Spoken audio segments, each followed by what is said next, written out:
Hello प्यारे बच्चों, class 12th वाले स्टूडेंट्स के लिए मैंने एक बुक परचेज की है CUET की कॉमन यूनिवर्सिटी एंट्रेंस टेस्ट के लिए। इस बुक का बाय लिंक आपको डिस्क्रिप्शन में मिल जाएगा, वहां से जाके आप इस बुक को बाय कर सकते हैं। अब आपको पता है क्लास 12th के एग्जाम्स के बाद आपको CUET की प्रिपरेशन करनी है, तभी आपका अच्छी यूनिवर्सिटीज में अच्छे कॉलेजेस में एडमिशन हो पाएगा। तो इस बुक को बाय करने के लिए आपको लिंक डिस्क्रिप्शन में मिल जाएगा, वहां से जाके इसको बाय कर लेना। अब देखते हैं इस बुक के अंदर क्या कुछ दे रखा है।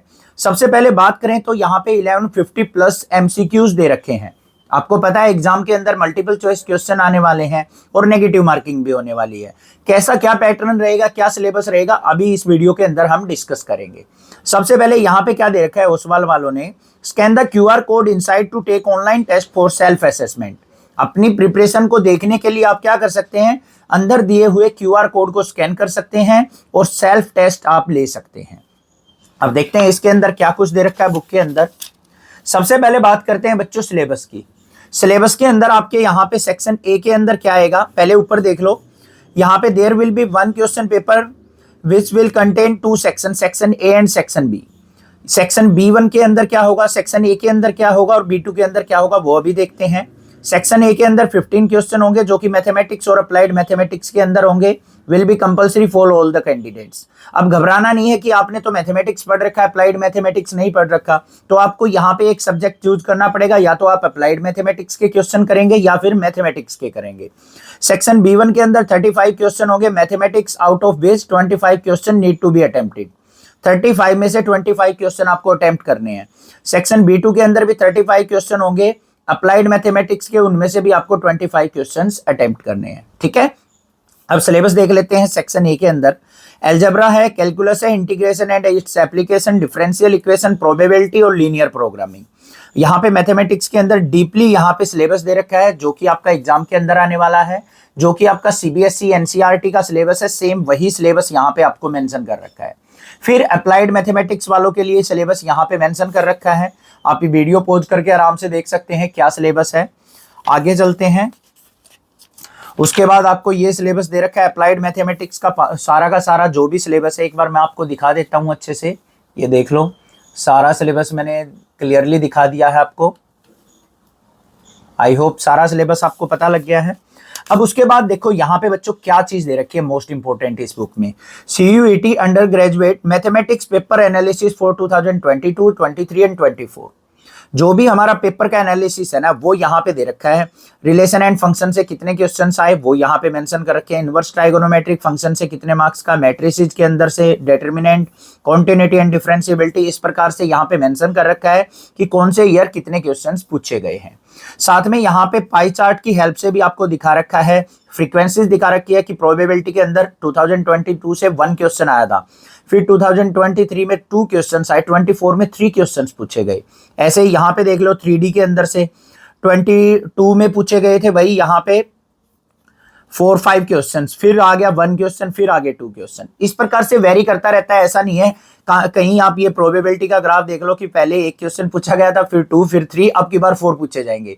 हो भी सकता है और नहीं भी हो सकता है, कोई कंपलसरी नहीं है। तो इस प्रकार से आपको आइडिया हो जाएगा कि हमारे कौन कौन से चैप्टर आने वाले हैं। ये हमारा कंटेंट दे रखा है। अब इसके अंदर देखते हैं। सबसे पहले हमें क्या दे रखा है भाई, ये स्ट्रक्चर ऑफ द एग्जामिनेशन दे रखा है। ये आपको बड़े अच्छे से पढ़ना है। मल्टीपल चॉइस क्वेश्चन होंगे, 13 लैंग्वेज होगी, उसमें से आपको एक लैंग्वेज सेलेक्ट करनी है। और मोड ऑफ टेस्ट जो होगा हाइब्रिड मोड होगा, कंप्यूटर बेस्ड टेस्ट भी हो सकता है, पेन पेपर बेस्ड भी हो सकता है। अब जैसे कोई टीचर डिजिटली पढ़ाता है, हम पेन पेपर का यूज करते हैं, तो भाई जैसे आपको अच्छा लगे वो आप यूज कर सकते हैं। मीडियम ऑफ टेस्ट 13 लैंग्वेज में होगा, कोई एक सेलेक्ट करनी है आपको। ये हमारे सेक्शन दे रखे। नेगेटिव मार्किंग यहाँ पे होगी। हर एक राइट क्वेश्चन के लिए आपको 5 मार्क्स मिलेंगे और कोई गलत अगर आप मार्क करके आते हैं तो उसका 1 मार्क्स आपका डिडक्ट हो जाएगा। ठीक है, अब आपको मैं एक छोटी सी सजेशन दूं, आपको क्वेश्चन जितने अटेम्प्ट हो सकते हो वो अटेम्प्ट जरूर करने हैं। और जो बाद में कुछ क्वेश्चन ऐसे लगे ना जो आपको 50-50 ऑप्शन लग रहे हैं कि भाई इसमें ये और ये 2 ऑप्शन तो हो ही नहीं सकते और इन 2 ऑप्शन में से श्योर हूं मैं, तो वो भी आपको मार्क करके आने हैं। मान लो 10 में से 3 तुक्के लग गए तो 3 5 जा 10 और 15 मार्क्स हो गए, और मान लो डिडक्ट भी होंगे तो 7 मार्क्स 8 मार्क्स तो ऐड हो जाएंगे आपके।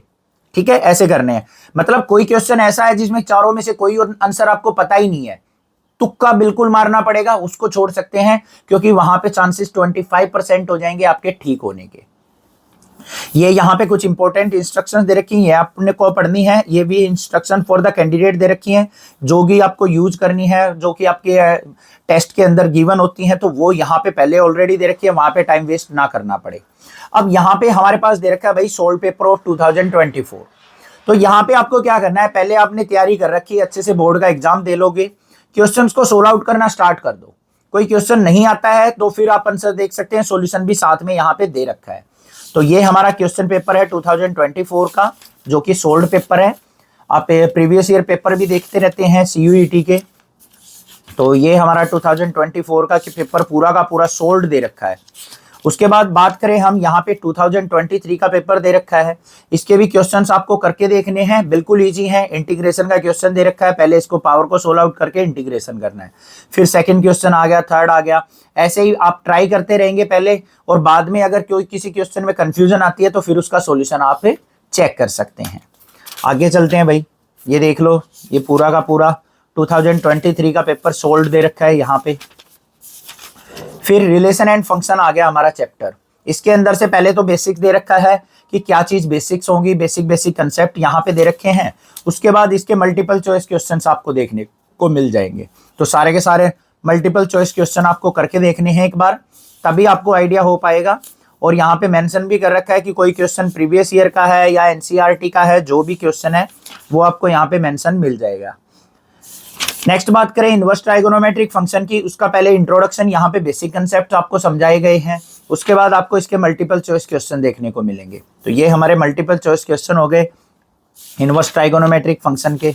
फिर नेक्स्ट चैप्टर आ जाता है मैट्रिसेस। मैट्रिसेस के अंदर आपको order of matrix, equality of matrix, different type of matrix क्या है, ट्रांसपोज ऑफ मैट्रिक्स कैसे निकाला जाता है, सिमेट्रिक और स्क्यू सिमेट्रिक मैट्रिक्स कैसे होगा, operation on matrix, addition of matrix, multiplication of matrix by scalar.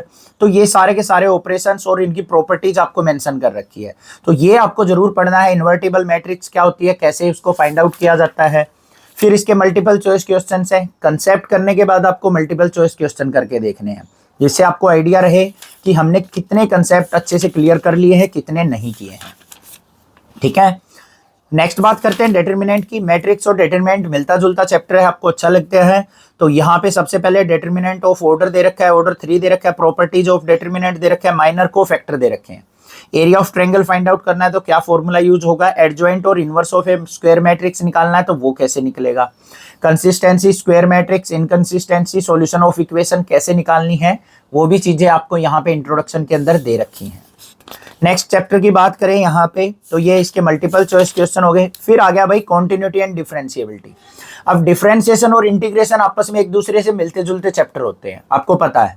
पहले आपको डिफरेंशिएशन करना है, उसका रिवर्स जो होता है, उल्टा जो होता है, वो इंटीग्रेशन के अंदर होता है। इंटीग्रेशन के अंदर क्या करना होता है, हमें जोड़ना होता है। डिफरेंशिएशन के अंदर हमें तोड़ना होता है। कोई भी फंक्शन दे रखा है उसको डिस्ट्रीब्यूट करना है डिफरेंशिएशन के अंदर, और इंटीग्रेशन के अंदर हमें उसी फंक्शन को, मल्टीपल फंक्शन को कंबाइन करना होता है। तो ये कॉन्टिन्यूटी एंड डिफरेंशिएबिलिटी का इंट्रोडक्शन, साथ में यहाँ पे ये मल्टीपल चॉइस क्वेश्चन यहाँ पे आपको देखने को मिल जाएंगे। तो ये हमारे क्वेश्चंस हो गए सारे के सारे, देखो काफी सारे क्वेश्चंस दे रखे हैं। फिर एप्लीकेशन ऑफ डेरिवेटिव आ गया, डेरिवेटिव करने के बाद आपको एप्लीकेशन ऑफ डेरिवेटिव करना है। ऐसे ही इंटीग्रेशन करने के बाद फिर आपको एप्लीकेशन ऑफ इंटीग्रेशन करना है। ठीक है, तो ये था हमारा ओवरव्यू इसका। ये पूरी की पूरी मोटी बुक है और जिसमें बहुत सारे मल्टीपल चॉइस क्वेश्चन दे रखे हैं। इतने क्वेश्चन करने के बाद आई होप कि इनके कंसेप्ट से बाहर कुछ नहीं आएगा। ये देख लो, इंटीग्रेशन के फॉर्मूले भी एक ही पेज पे मिल जाएंगे। आप कहते रहते हो फॉर्मूले से ये सारे एक ही पेज पे चाहिए, तो वो भी आपको इसी बुक के अंदर मिल जाएंगे। बाय लिंक आपको डिस्क्रिप्शन में मिलेगा। जो आपके जूनियर्स हैं, क्लास 8, 9, 10, 11 वाले बच्चे हैं, उनको प्लीज नेक्सा क्लासेस के बारे में जरूर बताइए। आपसे ये छोटी सी रिक्वेस्ट है आपके टीचर की, तो प्लीज प्लीज प्लीज अपने जूनियर्स को नेक्सा क्लासेस के बारे में जरूर बताएं कि यहाँ से आगे पढ़े। मैं उनका पूरा सपोर्ट करूंगा। Thank you students for watching this video.